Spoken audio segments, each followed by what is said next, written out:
오늘 우리에게 주신 하나님의 말씀 창세기 18장 1절부터 33절까지의 말씀입니다. 창세기 18장 1절부터 33절까지의 말씀. 이제 봉독하겠습니다. 하나님의 말씀 경청하십시오. 주님께서 마므레의 상수리 나무 곁에서 아브라함에게 나타나셨다. 한창 더운 대낮에 아브라함은 자기의 장막 어귀에 앉아 있었다. 아브라함이 고개를 들고 보니 웬 사람 셋이 자기의 맞은편에 서 있었다.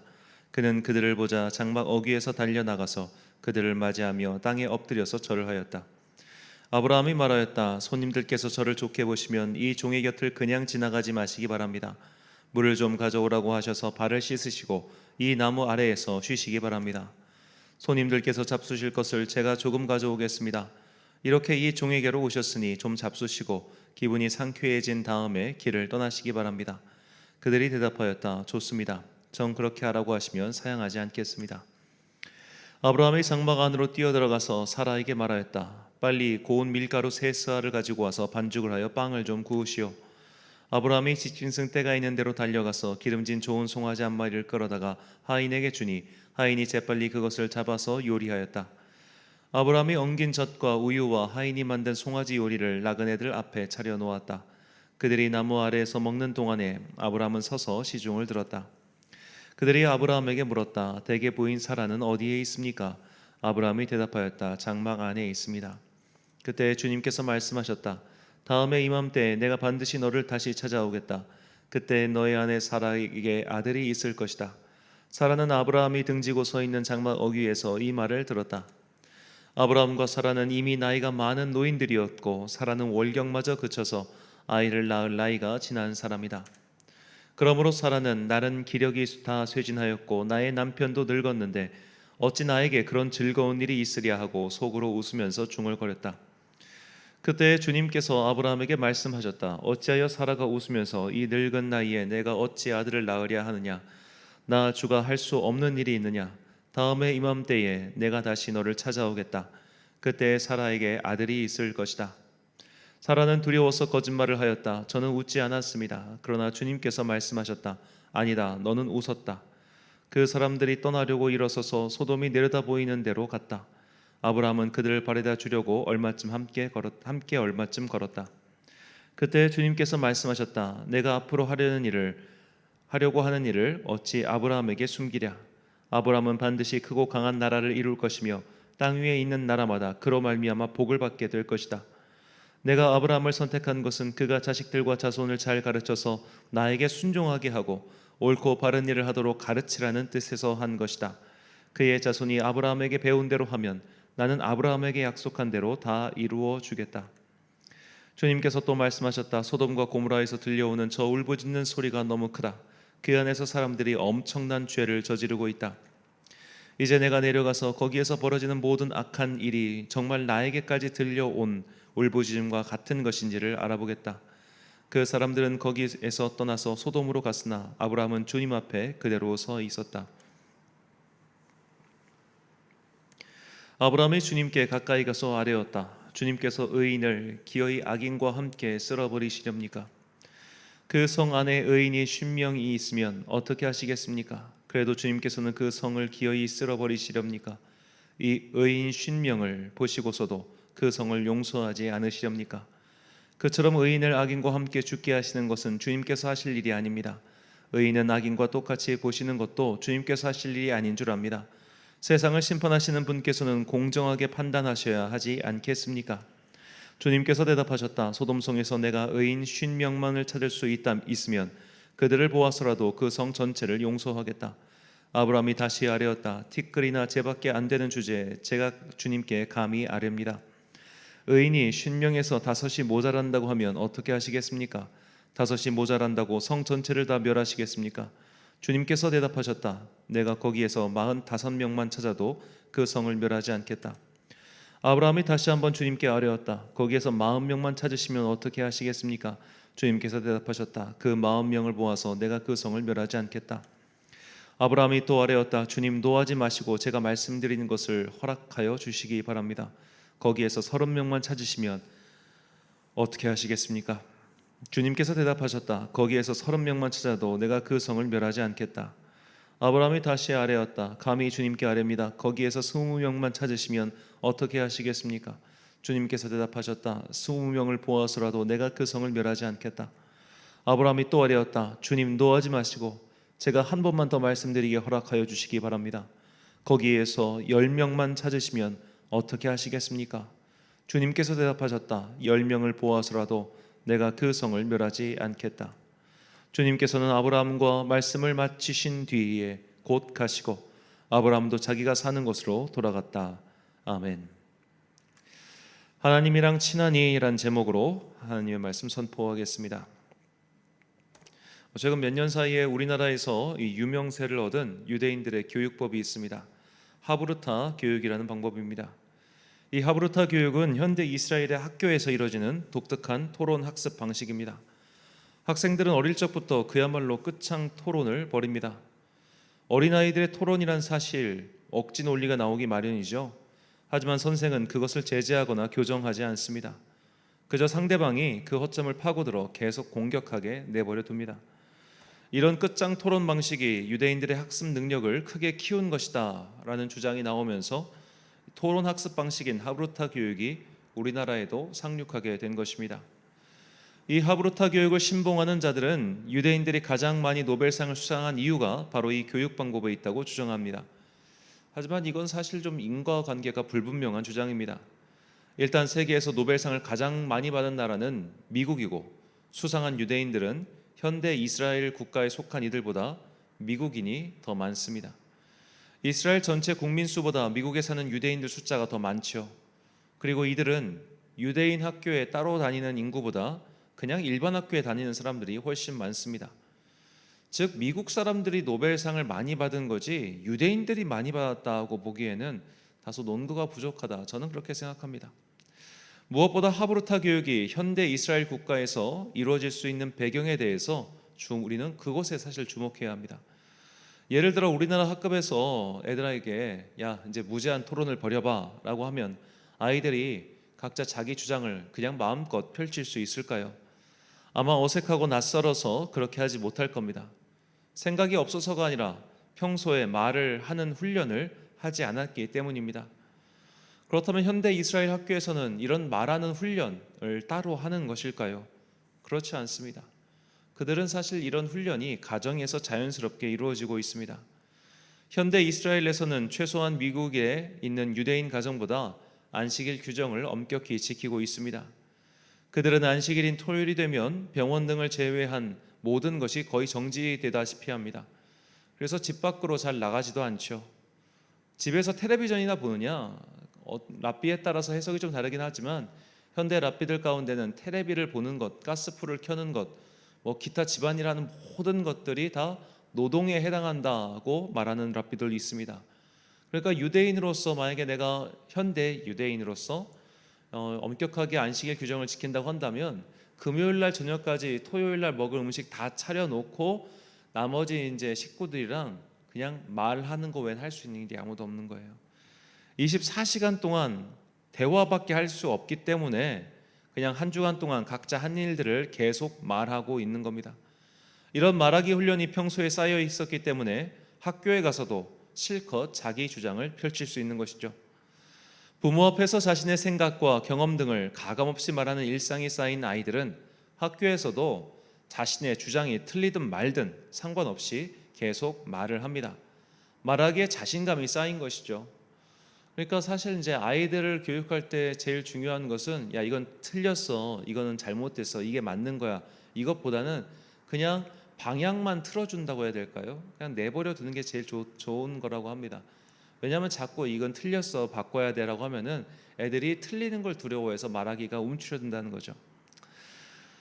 자, 유대인들은 자신들이 가진 이런 말하기 문화의 시작, 그러니까 끝없이 말하고 계속 말하는 이 말하기의 시작이 바로 오늘 본문에서 비롯되었다고 말합니다.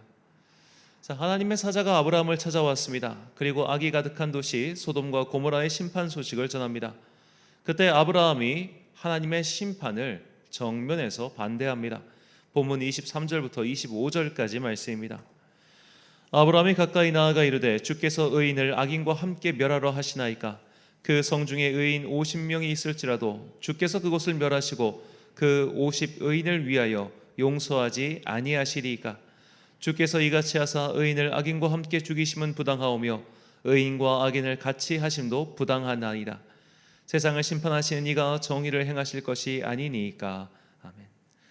자, 아브라함은 말합니다. 분명히 소돔과 고모라에도 의인들이 있을 것인데 이들과 함께 심판받으면 이것은 부당하지 않습니까? 라는 말입니다. 즉 그는 하나님의 결정에 대해서 정면에서 반박한 것이죠. 그런데 하나님께서는 아브라함의 주장에 대해서 네가 틀렸어, 어딜 감히 내가 한 말에 끼어들어, 이렇게 말씀하지 않으시고 그와 대화를 이어가십니다. 아브라함은 다시 의인의 숫자를 줄여가며 하나님께 말씀을 걸지요. 하나님께서는 계속 그 아브라함의 주장에 답을 주고 계십니다. 이 대화가 마치 핑퐁 게임처럼 왔다 갔다 하죠. 결국 아브라함이 이 하나님의 심판 명령에 스스로 완전히 순종할 때까지, 정확히는 순복, 그러니까 납득한 거예요. 아브라함이 야 진짜 10명이 없다고? 와, 진짜 말도 안 된다. 진짜 쟤들 정말 나쁜 애들이었구나. 그런 어떤 이 50에서부터 10명까지 이르는 과정 속에서 사실 아브라함이 하나님께서 왜 심판하시는지 납득하게 된 거죠. 바꿔 말하자면 하나님께서 아브라함을 설득하셨다라고도 볼 수 있습니다. 설득이라고 하는 것은 사실 그 사람으로 하여금 무언가를 하게 하기 위해서, 이것을 시키기 위해서 설득하는 거잖아요. 이 하나님의 소돔과 고모라 심판에서 아브라함의 역할이 무엇입니까? 없습니다. 그냥 심판할 것을 아브라함에게 알려주신 것뿐이에요. 그런데도 하나님께서는 친절하게 아브라함과의 대화를 굉장히 끝까지 이어가시죠. 자, 우리는 이 대화의 두 주체를 주목해야 됩니다. 사실 대화의 내용은 중요한 그 부차적인 것이죠. 자, 이 둘의 관계, 즉 만약 아브라함이 하나님을 그저 신적인 존재, 절대적인 존재, 하늘에 계신 존재로 여겼다면 그는 시내 산에 임재한 하나님을 보며 두려워서 떨었던 이스라엘 백성들처럼 그냥 하나님께서 야 내가 소돔과 고모라 심판할 거야 라고 하셨을 때 아, 네 알겠습니다 하고 끝이었을 거예요. 그저 그냥 신, 그저 그냥 절대신, 그저 그냥 하늘에 있는 어떤 신적인 위대한 존재, 이렇게만 생각했단 말이죠. 그러나 아브라함에게 하나님은 그런 분이 아니었습니다. 아브라함에게 하나님은 친밀한 분이었어요. 가까운 분이었습니다. 마치 정말 하늘에 계신 나의 아버지와 같이 그런 가까운 분이었기 때문에 아브라함은 용기를 내어 하나님 근데요 그거는 좀 아니지 않나요? 라고 하나님의 결정사항에 대해서 무려 반박을 하며, 그것도 한 번 한 게 아니라 계속해서 대화가 이어갈 만큼 그 아브라함에게 하나님은 매우 친밀하신 분이었습니다. 그리고 또한 하나님께서도 아브라함을 정말로 친밀한 존재로 여기셨지요. 그 이야기가 본문 17절에 이렇게 나옵니다. 여호와께서 이르시되 내가 하려는 것을 아브라함에게 숨기겠느냐. 하나님께서 당신께서 하시는 일을 아브라함에게 일부러 말씀해 주셨습니다. 그냥 결정하시고 그냥 시행하셔도 아무런 상관이 없지요. 노아가 홍수 심판이 임했을 때 노아가 하나님께 이런 말씀을 드렸습니까? 그렇지 않았습니다. 그만큼 아브라함은 하나님과 친밀한 교제를 평소부터 하고 있었으며 그래서 하나님께서도 그를 특별하게 대하신 것이죠. 우리는 이런 아브라함과 같은 사람들의 이야기를 들으며 부러운 마음을 가져야 합니다. 그리고 나도 이런 교제를 하고 싶습니다 라고 기도하며 소망해야 합니다. 이게 얼마나 대단합니까? 모세처럼 하나님과 얼굴을 마주하듯이 친밀한 교제를 행하는 것 말이죠. 제가 존경하는 어느 목사님의 이야기입니다. 이분이 일을 마치시고 퇴근하려고 주차장에 갔는데 자동차 문이 열리지 않는 겁니다.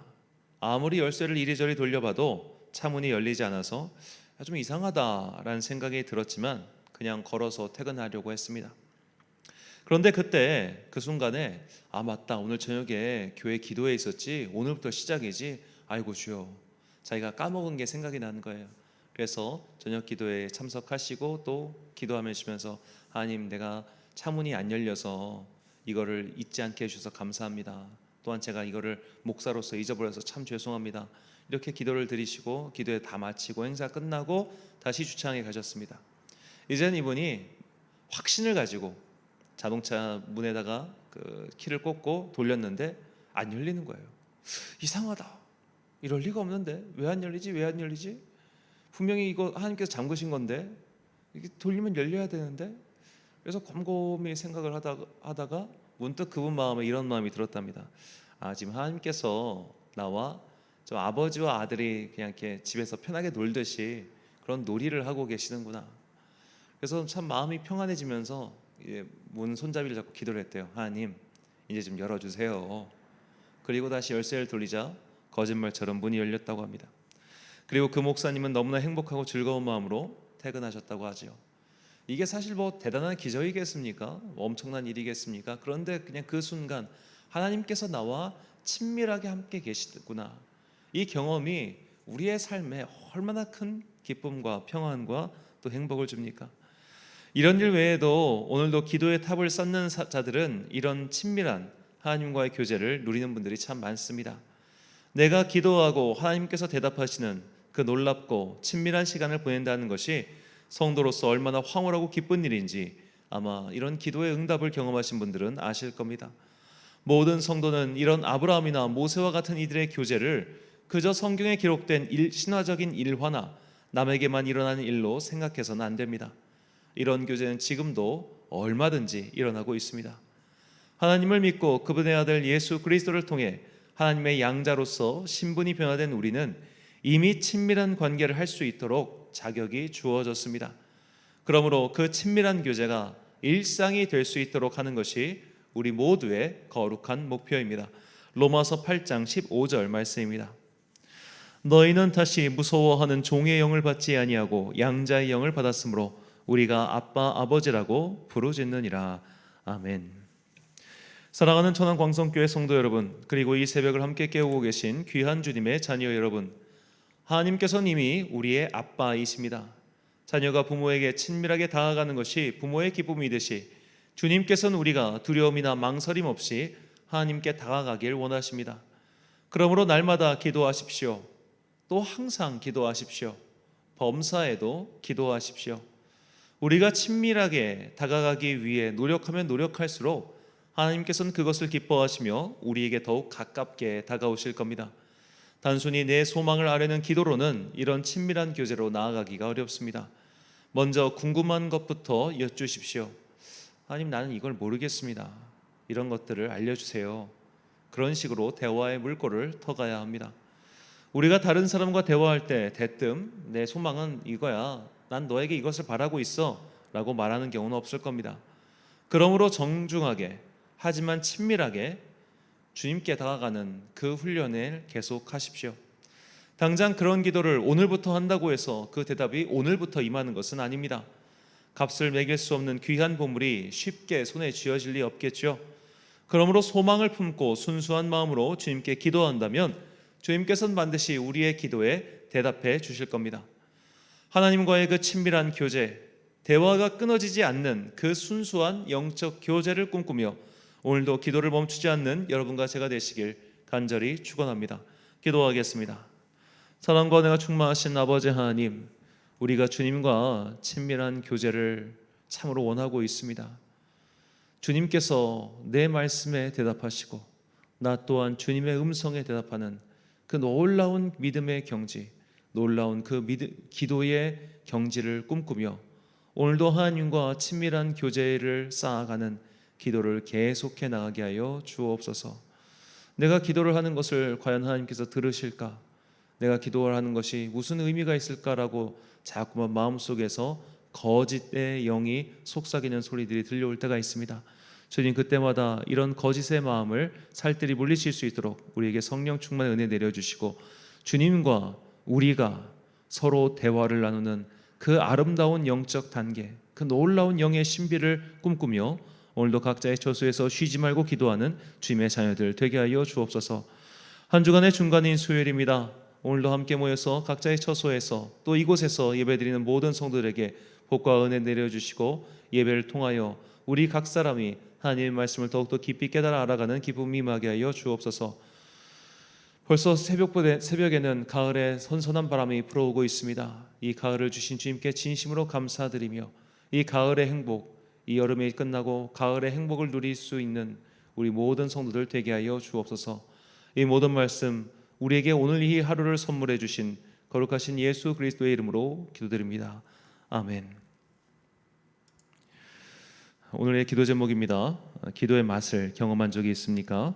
하나님과 친밀한 교제가 주는 기쁨을 언제 맛보았는지 묵상해 보십시오. 아직 하나님과 교제의 기쁨을 맛보지 못하였다면 오늘부터 이 목표를 향하여 기도하시기 바랍니다. 오늘 말씀을 통해 주신 기도의 제목 가지고 묵상과 기도에 힘쓴 하루 되시길 바랍니다. 기도하겠습니다.